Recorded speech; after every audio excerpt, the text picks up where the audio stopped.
આકાશવાણી ભુજ વિશેષ વેબ સમાચાર બુલેટિન જાગૃતિ વકીલ વાંચે છે. નમસ્કાર. સમાચારના પ્રારંભે જોઈએ કોરોના અંગેનો સંદેશ. કોરોના મહામારીને નાથવા માટે કોવેક્સિન અને કોવિડશિલ્ડને ઇમરજન્સી યુઝ માટે મંજૂરી મળી ગઈ છે. આ સાથે દેશમાં વેક્સિનેશનનું કાઉન્ટડાઉન શરૂ થઈ ગયું છે. ત્યારે ગુજરાતે પણ વેક્સિનેશન પ્રોગ્રામ શરૂ કરવાની તૈયારીઓ પૂર્ણ કરી લીધી છે.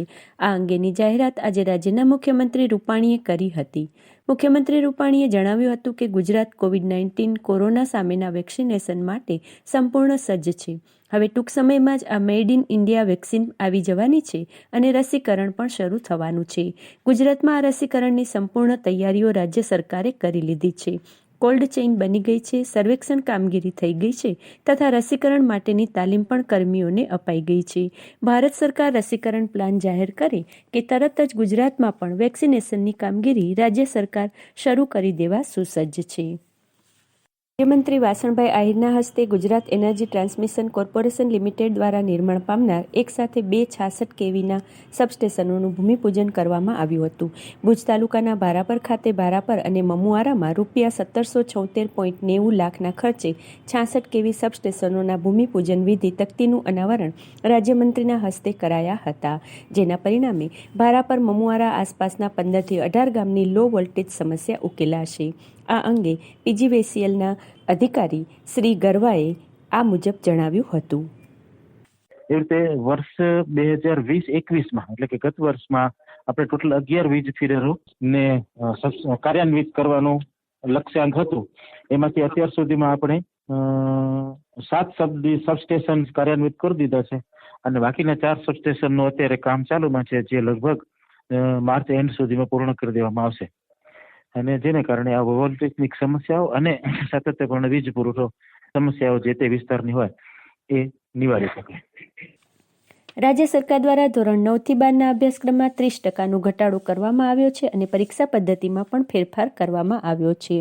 ગુજરાત માધ્યમિક અને ઉચ્ચતર માધ્યમિક શિક્ષણ બોર્ડના જણાવ્યા મુજબ કોવિડ-19ની પરિસ્થિતિમાં શૈક્ષણિક વર્ષ 2020-2021માં સરકાર દ્વારા વિદ્યાર્થીઓના હિતમાં ધોરણ 9 થી 12ના અભ્યાસક્રમમાં 30% ઘટાડો કરવાની સાથે પરીક્ષા પદ્ધતિમાં પણ ફેરફાર કરવામાં આવ્યો છે.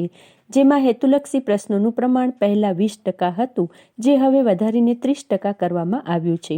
તો ધોરણ 12 વિજ્ઞાન પ્રવાહમાં અગાઉની જેમ જ પ્રશ્નોપત્રમાં 50% બહુવિકલ્પ પ્રકારના પ્રશ્નો અને 50% વર્ણનાત્મક પ્રશ્નોનું પ્રમાણ યથાવત રાખવામાં આવ્યું છે.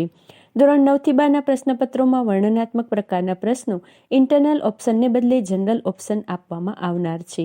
આ ફેરફાર ગુજરાત માધ્યમિક અને ઉચ્ચતર માધ્યમિક શિક્ષણ બોર્ડ દ્વારા ધોરણ 10 અને 12ના મુખ્ય 40 વિષયોના પ્રશ્નપત્ર, પરિરૂપ, ગુણભાર તથા નમૂનાના પ્રશ્નપત્રો તજજ્ઞો દ્વારા તૈયાર કરવામાં આવ્યા છે અને તે તમામ જિલ્લા શિક્ષણાધિકારીઓ દ્વારા તમામ માધ્યમિક અને ઉચ્ચતર માધ્યમિક શાળાઓને મોકલી આપવામાં આવ્યા છે તથા બોર્ડની વેબસાઇટ www.gseb.org પર આ માહિતી પણ મૂકવામાં આવેલી છે.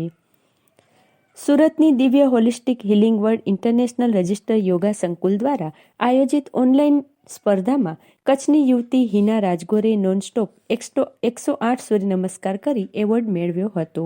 ઓનલાઈન થયેલ જીવંત પ્રસારણ દ્વારા યોજાયેલ આ સ્પર્ધામાં કચ્છનું ગૌરવ એવા હિનાબેનને ટ્રોફી સાથે પ્રમાણપત્ર આપવામાં આવ્યા હતા. સમાજ તરફથી શ્રી હિનાબેનને આરોગ્યલક્ષી આ અનોખી સિદ્ધિ બદલ અભિનંદન મળી રહ્યા છે. શિક્ષણ સચિવ ડોક્ટર રાવના માર્ગદર્શનમાં કચ્છ જિલ્લા માધ્યમિક અને પ્રાથમિક શિક્ષણાધિકારી કચેરી અંજાર SVS શાસનાધિકારી અંજાર સંયોજિત બ્લડ ડોનેશન કેમ્પનું આયોજન અંજારમાં આહિર બોર્ડિંગ ખાતે કરવામાં આવેલું, જેમાં અંજાર અને ગાંધીધામના શિક્ષકો દ્વારા કુલ 320 બોટલ રક્ત એકત્ર કરી GK જનરલ હોસ્પિટલ ભુજને આપવામાં આવ્યું. આ અંગે વિગત આપતા કચ્છ જિલ્લાના શિક્ષણ નિરીક્ષક શ્રી વસંત તેરૈયા. કચ્છ જિલ્લામાં બ્લડ ડોનેશન કેમ્પ દ્વારા 320 બોટલ રક્ત એકત્ર કરવામાં આવ્યું. અંજાર અને ગાંધીધામ ખાતે બ્લડ ડોનેશન કેમ્પ યોજવામાં આવ્યો હતો.